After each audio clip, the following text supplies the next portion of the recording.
Hello, friends. This is Oral David, and welcome to Adventure Terrain Ventures.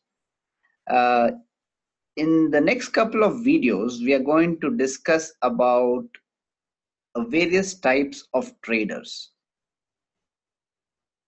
In fact, you may be wondering, what do you mean by types of traders? So, in fact, today we'll just talk about uh, traders in general, and more specifically on who are financial traders. So basically, a trader could be considered as a person who is, buys and sell a certain commodity with an intent to make a profit. So that's a very simple definition for a trader. But we are not going to discuss about any commodity right now. We are more interested in talking about financial trader. So who is a financial trader? A financial trader would be one who buys and sells a financial instrument. So a financial instrument could be equities, it could be commodities, it could be commodity futures, it could be currency futures, okay, it could be options. So these are all financial instruments. They could be even bonds. They could be trading in interest rate swaps. There are a lot of different financial instruments, and a person who buys and sells a financial instrument can be considered to be called a financial trader. So we're going to address some of the questions that comes to me from most traders. So a lot of traders I interact with on a day-to-day basis as an instructor and also as a trader myself. I do interact with a lot of different types of traders. And most of my traders that I interact with are all financial traders. So these are some questions that commonly are asked to me. So let me just address those questions in this video today. So this is the most common question that I get from traders, and especially those who are intending to get into trading. So how much can a stock trader, or how much does a financial trader basically can make in a year? And so this is a very, very tough question to answer, because each trader has a different personality, and depending on the kind of effort he puts in, and the kind of time he puts in, the kind of amount of knowledge he has, the experience that he has, all this counts on determining how much a trader could make at the end of a year. So there is no one word answer to this, or there's no direct answer to this question. And moreover, it's not even allowed by regulators in India to really say that you can't really tell a trader, or can't tell an investor that if you trade you're going to make so much. So these are a couple of limitations that we have to really project the kind of income that a trader can make. But I'll make some effort today to give you a rough understanding of what to expect as a trader. So as I said, the number of trades that you do in a year would be one of the factors. So the more time you put into the market, you're going to be able to do more trades. So automatically the number of trades that you take is a very important factor that determines how much you're going to make, and how much capital you're going to put in. Also, that determines how much you're going to make. If you start with a small capital, you're going to end up with a small return, even if you put your full time. And if you start with a good amount of capital, you can make a higher amount even by putting less time. So definitely the amount of capital that you put in is going to be a direct factor on how much you're going to make. So time and capital, these are the two very important factors. Of course, as you the level of experience and the know-how, or the methodology that you use, can also depend could also calculate or let you know how much could be your profit. So I'm just considering a case where a trader does on an average 2 trades a day.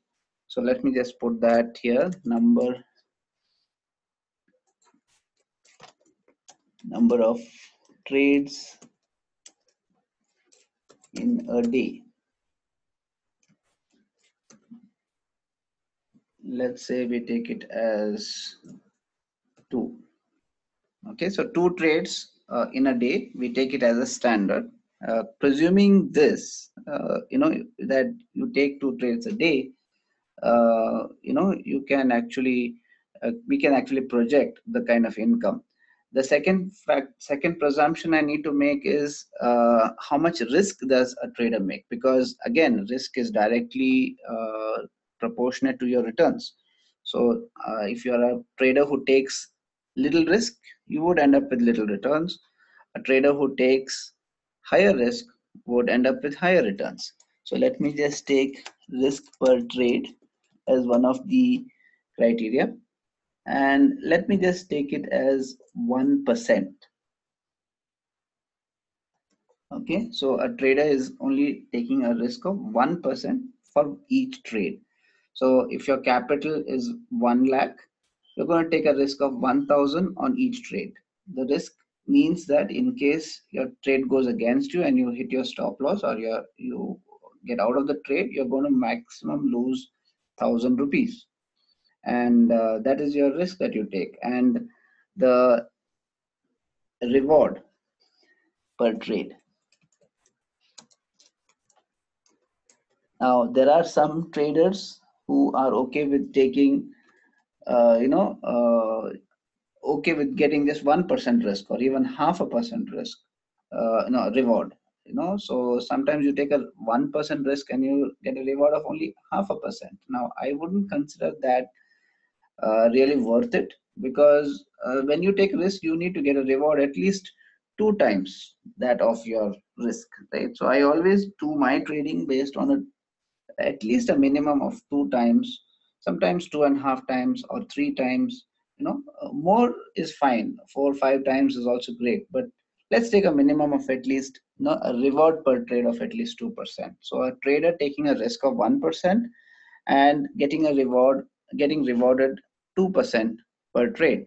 So based on this, if you do a calculation, so if he's doing number of the 2 trades in a day, how many trades he would do in a year?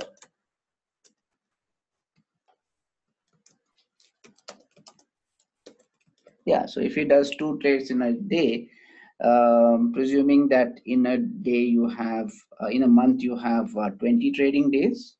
So, in 12 months, you have 240 trading days. So number of trades in a year would go to 2 trades into 240, which is equal to 480 trades in a year.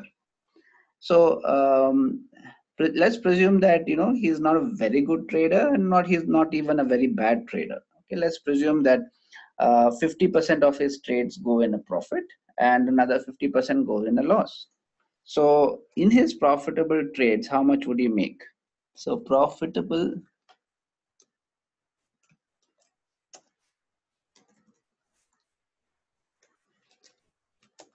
trades would give him a return of 2%. So that would be 2% into 240 trades. Right, so because out of 480, he is making a profit in half of the trades, 50%. So he'll be making profit in 240. So he'll make a 480% return on his profitable trades. And on his losing trades,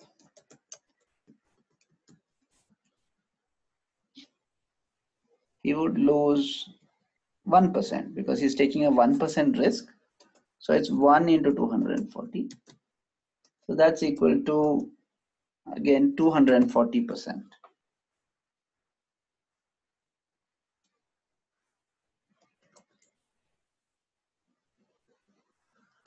So his net return on capital would be 480 minus 240, which is equal to 240%. So there's your answer.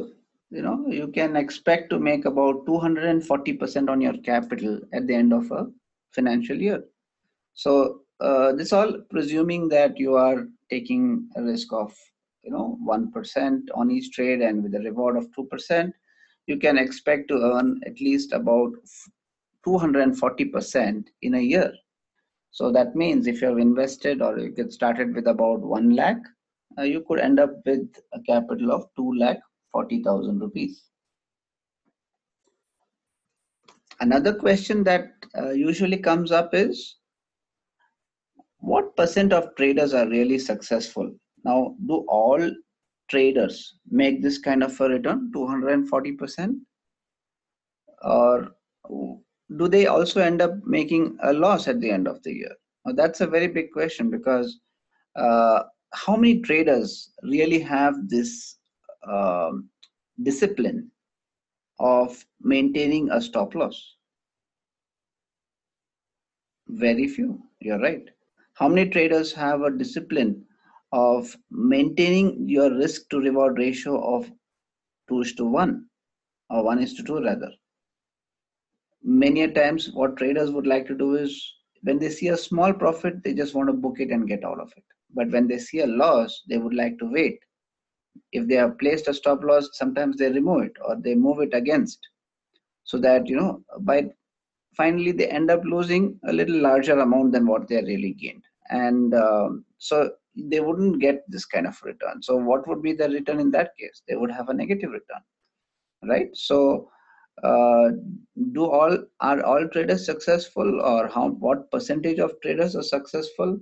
I would say it is a very discouraging fact. Very small percentage of traders are successful, but that is the law of the universe.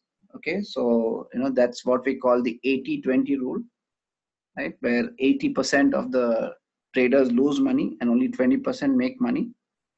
But the good news is the 20% who make money, they make almost 80% of the wealth, or 80% of the money that is made in the market. So the thing is, it is possible to get into that 20%. It's not that you stand a very less chance of getting into the 20%. It's all about expertise, dedication, and commitment. So you wouldn't get into that right when you start trading, but then eventually, if you are persistent and consistent, anyone can get to that 20%. And the kind of money that can be made when you are in the 20% is substantial. So there are more than 15 million traders in India, and the market size is 4,500 crores. So there is a lot of money moving around in the market. There are a lot of people getting in and getting out of this trading profession. Some people get in as just as a hobby, but they end up it ends up as a very expensive hobby for them.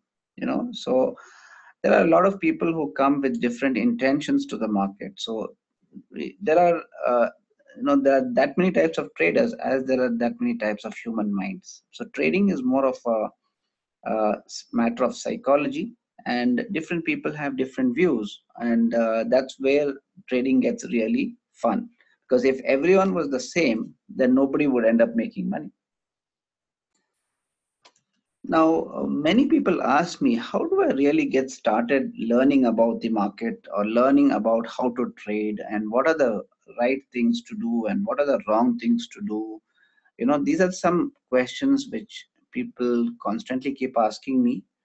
And, the most common thing that is done is go to the internet, Google it.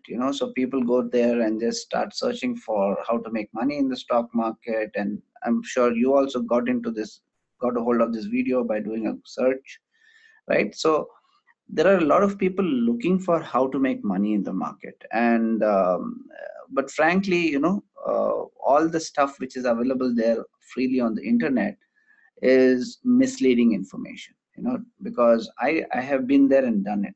For the last almost 20 years, I've been trading, and in the very first few years of my learning experience, I did go through every information available on the internet to find out how do I make money in a profitable way.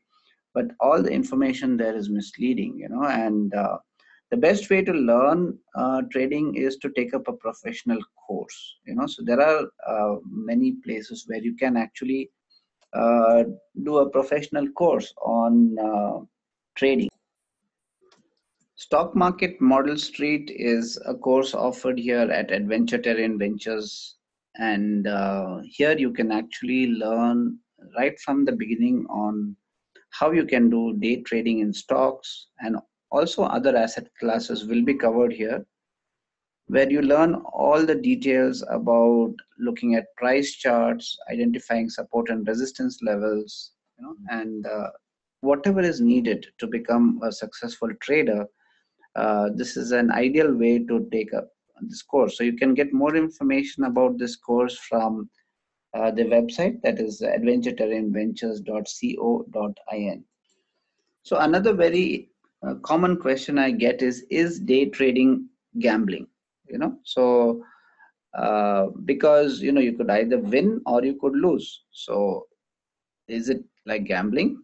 So this is a question which I have to address at every time when I'm talking to any kind of a trader. Now, I would answer this question by asking a counter question. So, doing any business gambling? Because when you do any business, you could either gain or you could lose. So, isn't that as well gambling? So if you are doing some kind of a business with absolutely no knowledge, and if you randomly do it, it could be a gamble, right?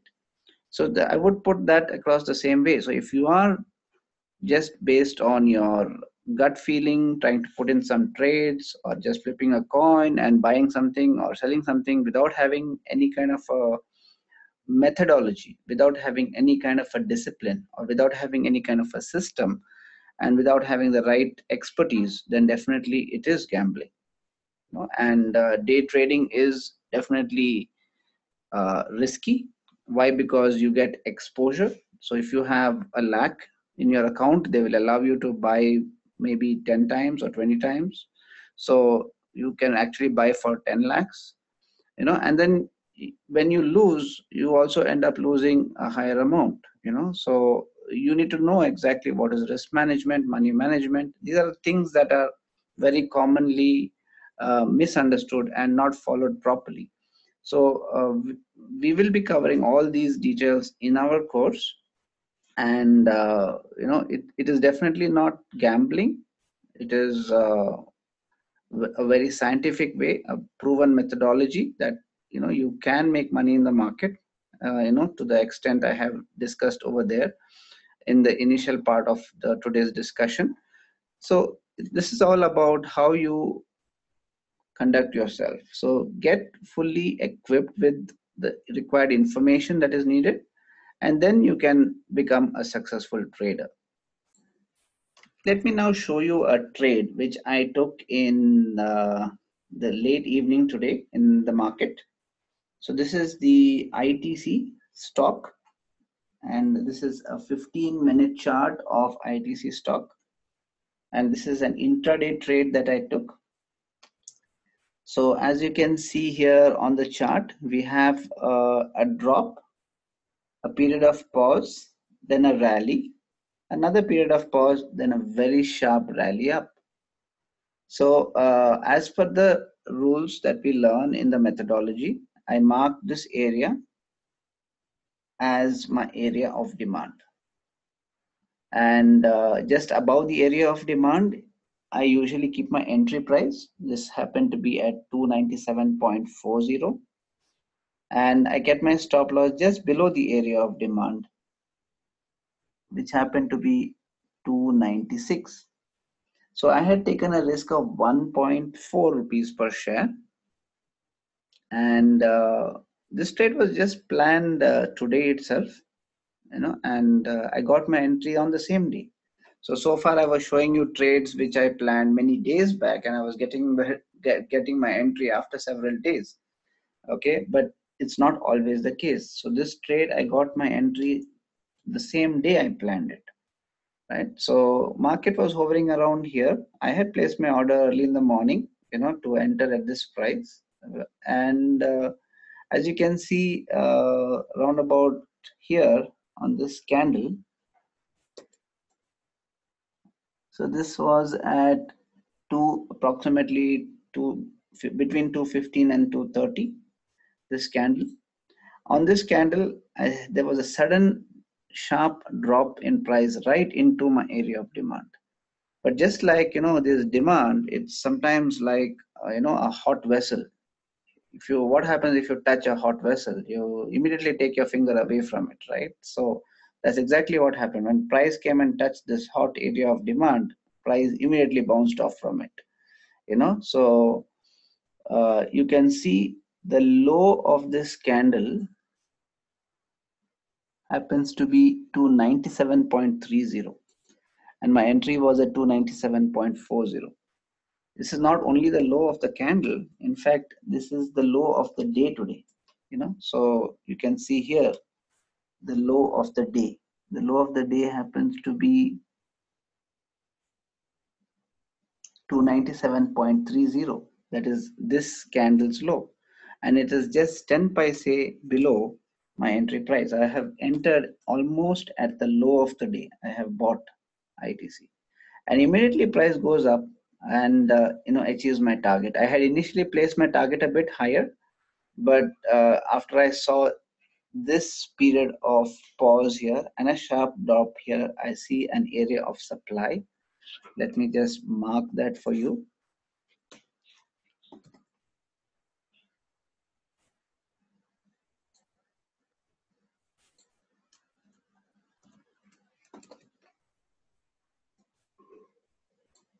So this is an area of supply which I had identified, and since I saw this area of supply, I moved my target just below the area of supply. So that's why I had to monitor my trade. It's not that I place my entry, stop and target and just leave it there. I have to many times monitor my trade and make adjustments to my target if I see new areas of new opposing levels being formed. So this was a new opposing level. What is the opposing level? So my entry level is a demand, so my opposing level has to be supply. So as you can see, this is a rally, a period of pause, and a sharp drop. So this has to be an area of supply. So I just below my area of supply, I kept my target and I was out of the trade in just half an hour. So it's a 30 minutes trade, and as you can see, it stopped going up at the area of supply and prices again started coming down. But I was out of my trade with a reward of 1.5%. So this is approximately 1.5%. As you can see, this is the reward to risk ratio, 1.5%. So this is how we manage the day trades. As a professional trader, you would not be like buying and selling every time. You just wait for the right moment. When it comes, you don't know when it comes, but you are ready at any time. So order is already in the system in the morning itself, and it came in and I got my entry right then and there. So that's how we trade that's how we do our day trading. So let us now do our analysis of the Nifty as we usually do every week. And this is the chart of the Nifty, and this is a daily chart of the Nifty. And as you can see here, prices have gone higher, as whatever we discussed last time, that the supply zone was broken and prices would probably move higher. But just today the markets have started coming down. So do we have any new areas of demand and supply being formed here? So as you can see here, we do have an area of demand that has been formed. This is a newly formed area of demand. And so I'm basically referring to this rally, a period of pause and a rally. but this is not a very strong rally, but nevertheless it is an area of demand. And over here what you can see is you see a rally, a period of pause, and a sharp drop down. So I would mark this area as my area of supply. So we have demand and supply on the Nifty daily chart right now. So since this is an area of demand and prices are coming down, I could consider buying over here. But however, this area of demand is not very strong. As you can see, there is no very sharp rise in price from this area of demand. So what I would like to do is maybe I would move to a higher time frame to see if anything I could find any better levels over there. So I'm moving to now a weekly chart. Okay, so you can see my daily levels are still present on my weekly chart, but you can see here we have a rally, 1 week we have a period of pause, and then we have a sharp rally up. So I would consider this as a better area of demand. So let me just remove this daily area of demand and let me mark this as my area of demand. So I would like to use this area of demand rather than the one that I previously marked, right? So if prices come down close to about 11,076, okay, I would, you can consider buying Nifty there with a stop loss, of course, at 10,925. So remember that if you are buying somewhere here, we are buying pretty high on the curve, okay, because market has moved up so high and we are buying pretty high on the curve. But it's okay as of now at least to buy on high on the curve because we don't know where, we don't have any supply on the weekly chart. Okay, so we have supply on the daily chart, but we don't have yet any supply on the weekly chart. But that doesn't mean that no new supply could get formed. Probably by the end of this week, we may have a supply formed here, either end of this week or the end of next week. We could have an area of supply that is formed over here. However, I will not go short on Nifty at all because we are right now making all-time highs in the Nifty. I would go long on Nifty in this area of demand.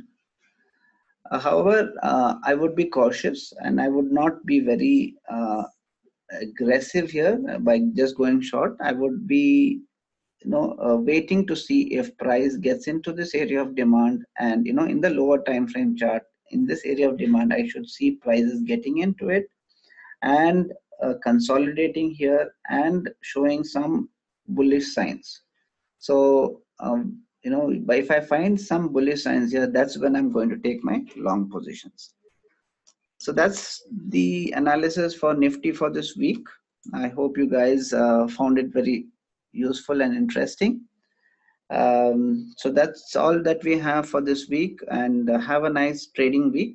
All the best for next time. My name is Aurel David, and you can get all the more information that you need from adventureterrainventures.co.in.